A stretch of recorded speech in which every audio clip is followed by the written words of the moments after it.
Well, hi everybody, and welcome to the Eddie Sutton Show. Eddie, this week the Cowboys were on both ends of that emotional spectrum, at home against Missouri and on the road against Colorado. You know, coaching is a wonderful profession when you win, and it's not very good when you lose. And you're right, we had a very close game with Missouri, and we won on a last-second shot. We go to Boulder, and we go to overtime, and we get beat. Basketball, when you're really emotionally involved, you can be on top of the mountaintop, and 5 seconds later you can be down in Death Valley, and that's exactly what happened to Missouri in the ball game, because they went down and hit a shot to put them up one. We threw the ball in, and we're going to take a look at that diagram of that play that Chad Alexander hit the Hail Mary and went in, and all of a sudden they've lost the game and it's over. We had a chance for another photo finish up at Colorado. Took it right down to the last second. Well, we had possession of the basketball in regulation with the game tied, and we set up a play and tried to get the shot to Peterson, who had hit a game winner a year ago out there when we played the Buffaloes. They defended it well, and Keontae Roberts did exactly what you should do. He drove the ball right into the heart of the defense, went up for the shot, and it didn't go in, and we went overtime. Well, it was indeed another classic Oklahoma State-Missouri head knocker. Another fantastic finish, as we said. We have all the highlights following this opening timeout. Alexander going to go right to the hoop, off the glass. He got it! He got it! Well, Chad Alexander threw up the prayer. He had the only shot as he took it from midcourt, got deep on the baseline, and got an incredible bounce off the glass, and it found its way through after it looked like that Hafer had won it for Missouri. What a finish! Hi, I'm Chad Alexander. Welcome back to the Eddie Sutton Show. Now back to Tom.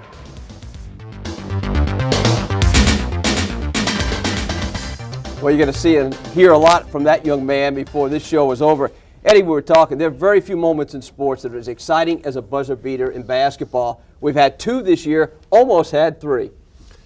Well, yeah, that's true, and against the Tigers, we've done it a couple of times. Big Country hit a tray a few years ago that sent it in overtime, and we beat Missouri. So anytime the Cowboys and the Tigers play, believe me, and both teams this year don't have two of their best teams that we've seen in past years, but they're always such competitive games. You know, when you play Missouri now, you've got to make sure you slow down Grimm and Thames and Sutherland, and we did that in this particular game. We held them to 26 points, but they had a guy by the name of Lee and another guy by the name of Hafer, really an outstanding freshman from Joplin, who came on, and it was just a nip and tuck ball game. Early in the first half, I thought we would break the game and at least get in double figures, but we hit the old bugaboo. We had difficulty converting free throws, and then we made a disastrous foul just before halftime, and we go to intermission with the game only a 1 point lead when we should have been probably up 8 or 10 points. Great tip in here by Desmond Mason. And we'll see this throughout this highlight package, but kind of a little tease for what was in store for us this week with Mo Robinson. Perhaps the best back-to-back games he's had. I agree with that. There's a nice steal by Keontae Roberts. Got the quick hands, knocked the ball loose, drove the length of the floor. Mo led us in scoring in both ball games. In this game, he had 18 points. Adrian had 16, and Keontae had 15. Well, he's playing with a lot of confidence. But that's the way I thought Maurice Robinson would play this year. The way he's played in the last two ball games, he's a very, very good shooter, and we were able to get him the basketball. He hit 7 out of 8 shots from the field in this ball game, 4 out of 5 at the line, and also contributed on the boards, getting 7 rebounds. And we had a little scuffle here. Seems like Sutherland sometimes is in the right place where some things extracurricular activity happened, and that would happen to be one when he and Alex got tangled up, and they called a foul on Jason, but it looked like Alex had a headlock on him. Good inside-outside there from Mo back to Alex. Alex is sporting a nice black eye there that he caught an elbow. Courtesy of Brett Robish in practice. Alex hit a big bucket. In this particular game, every point was a premium. You knew it was going to be as it came down to the wire. Well, like I say, I guess other than Oklahoma and Kansas, Missouri, those three schools are the ones that you're always going to have battles with when you put on a Cowboy uniform. And I've been at Oklahoma State for 7 years, and I don't think there have been very many games that haven't been decided by a very small margin. Well, beauty's in the eye of the beholder. If you don't like close scores and don't like games where 4-point leads are a luxury, then you don't like a game like this. Well, the fans loved it, and I thought our fans were great in this game. I thought it was the best enthusiasm we'd seen. Nice entry pass into Maurice Robinson.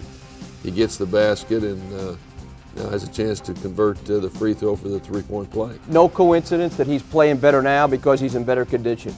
Well, I think he is in better condition, and certainly that's one of the reasons he's playing better. I think he's focusing in better, concentrating on what the assignment is at that very instant. And if we're going to, this ball club's getting better, Tom. Like we said, we lost one and we won one this week, but we're going to look at some highlights on Colorado, but I thought we played the best game we'd played on the road against the Buffaloes. We've had a hard time playing well on the road. We've played well at home, but that game could have been very easily won. It's of little consolation, you told the kids after the game in Boulder in the dressing room, but the effort that they've given the last 3 outings would have made a big difference at Arkansas State and certainly at Arizona State. Well, those 2 games had, if we played those ball clubs now the way we're playing, we'd have won both of them probably by double figures because we're playing so much better than we were back in December. Well, you can see this. Look at this move by Roberts here.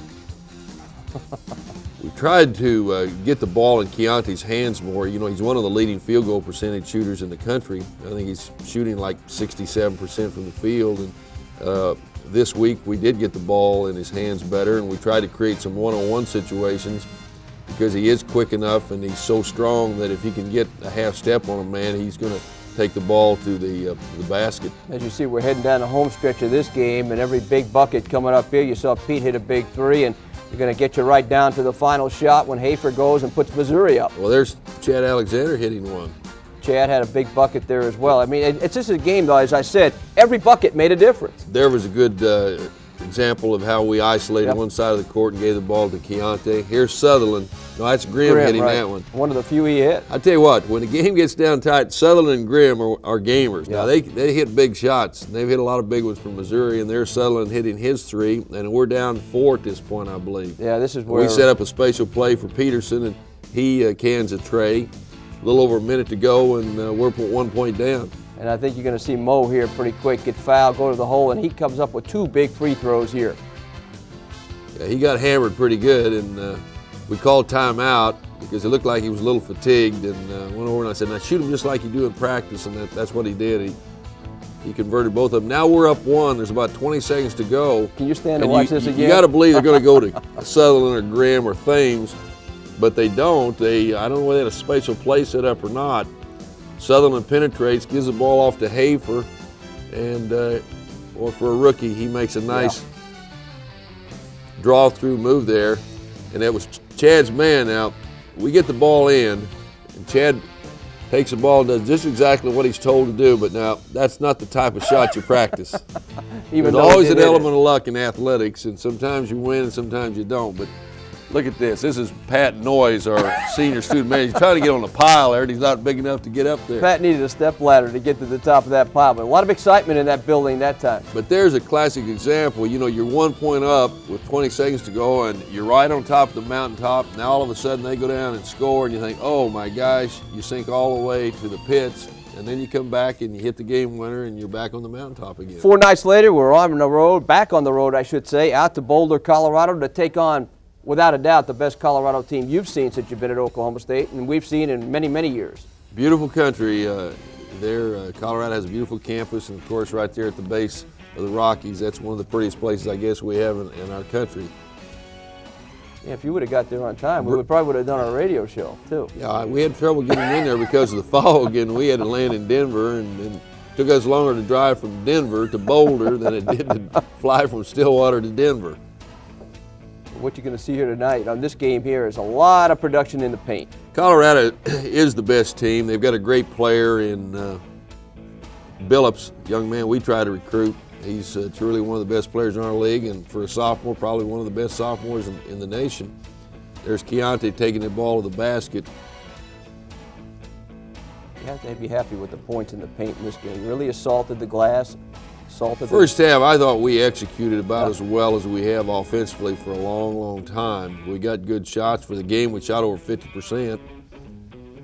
Well, very active against Colorado. There's Pete, nice. They switched off or helped off, and nice entry pass back to Weber, and he converted. Well, this was good pretty defensive play here. According to your script, wasn't it, Eddie? You wanted the game to be in the 60s, and it was virtually that. You kept the tempo where you wanted to be, and Atkins stepped through the passing lane.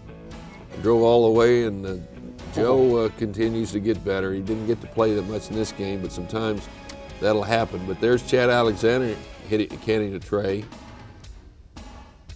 Bad pass there on the part of Keontae. Keontae had 10 assists in this ballgame, almost had a triple-double. Mm-hmm.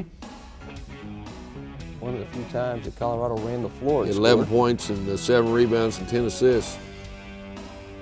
I thought Brett Robich, now Mo, we can talk about him for a long time because he just had a super game, 11 out of 17, 24 points to leader ball club, 7 rebounds. But Brett Robich, for the first time, played like I thought he would play. He got in foul trouble and ended up only playing 21 minutes, but during that 21 minutes, they were very productive. He had 12 points and 9 boards. When he went out with his 5th foul, that was a big key. It was a big key because, regardless of what people say, when you go up to 5,200 feet, that altitude does affect your somebody that's coming out of the flatlands or down in a lower altitude. There's Mo using his body, getting good position, and made a good entry pass, and he converted. He played so well. Billups is a gamer too. Yeah. He hit some big shots. We held him to 5 points in the first half, and the game was tied at halftime at 39. But in the second half, he came back and ended up with 22 points. So he nailed 17 in the last 25 minutes, the second half and 5-minute overtime. They can make it tough on you. They got 2 guys who could shoot the ball from the arc, in Moore and, of course, in Billups. Well, we outscored 5 field goals from the field, and here's the play, the last play. There was a little contact there, but sometimes I think officials are hesitant to make a call, and they always say, well, let the players decide the game rather than making a call. And the thing I always contend, whether there's a foul in the first few seconds of a ball game or in the last few seconds, it's a foul. But we shot the ball very well, 52% from the field. We didn't shoot as well from the three-point line as we did against Missouri, 4 out of 13. And really the game was decided. They shot 25 free throws, we shot 13, and they hit 8 out of 16 trays, and that was the difference in the ball game. We really beat them on the boards, 43-29, and that's a game, as I said earlier, if our team will play like we did at Boulder, because Colorado had beaten Missouri on the road and Texas Tech on the road. They're a hot team, the best team that Colorado's had in years, and they had the biggest crowd they've had there in a long time. And I knew it was going to be a tough game, but we planned better. And as long as our guys continue to do that, we're going to win some games. Well, you can't argue with the results. It wasn't exactly the way you draw it up, and we'll explain about that final shot. We'll give you another look at it when we return after these messages. Sutton Show. Okay. Okay? Hi, I'm Allie, and you're watching the Eddie Sutton Show. Go Pokes. Who is that? That's a cute little girl right Yeah, there, sure one of the is. fans that came out to the Missouri game, and it's something you're going to see from time to time as we introduce you to some of those people behind the scenes, so to speak. Eddie, you had an opportunity to call timeout after Hafer's shot put Missouri up, but you didn't. Well, there's 2 trends of thought, Tom.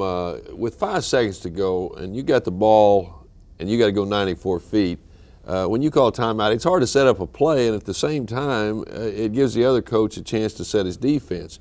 Now, if there's more, say 10 seconds, then I think it's wise to get the ball to the midcourt area and call timeout and set up something. But we've told our players in a situation like that, this is what we do. You inbounds the ball and you tell whichever player has the basketball to take the ball and penetrate and drive the ball as hard to the basket. And that's what I've written up here. Drive to the basket, look for the shot, or try to get fouled.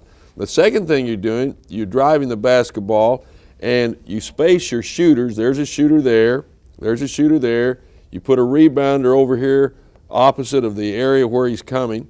And you tell this dribbler, if a defender off of, let's say, this player right here steps off and stops the drive, then you kick the ball off and you get the shot. That's what you call penetrate and pitch, or the same way over here. If this defensive man would come over and stop the drive, you'd kick the ball there.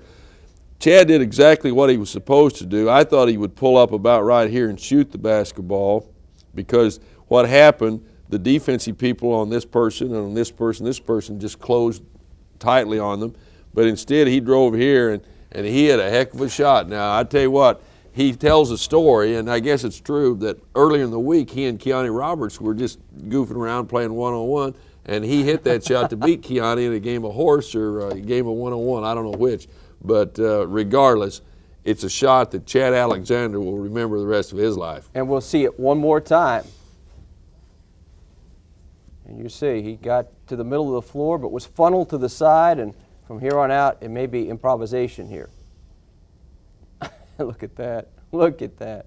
Hafer did a good job pushing me outside and had to shoot a running left-handed hook shot, and it happened to fall, and I couldn't be more happy about it. I happened to hit one earlier in practice against Keone, and everybody laughed at me like it was a one-time thing, and it turned out, I was lucky enough to hit it again, and man, I'm just happy we won. It was a very important game for us. He got mobbed. Yeah, he did. There was a dog pile down there. I was afraid somebody was going to get hurt. But anyway, that shot, something he'll remember all his life, and I'm sure it's another one that Norm wants to forget. As you said, we've had our share of those against the Missouri Tigers. Now, the Notebook, the Running Rebels, they're both up next, and we'll discuss them both when we return to the Eddie Sutton Show. Welcome back to the show. Eddie, this past week, NCAA legislation at the convention finally passed a situation where Division I players can work part-time. Your feelings? Well, I think all coaches are in favor of helping student athletes, and I think the danger part of this legislation is that it's going to be very difficult to monitor, and if someone's going to try to maybe cut some corners, I think that's a thing that would be a little bothersome to some of us. I think also it's a recruiting advantage for any school that is in a metropolitan area, because there's many more jobs available.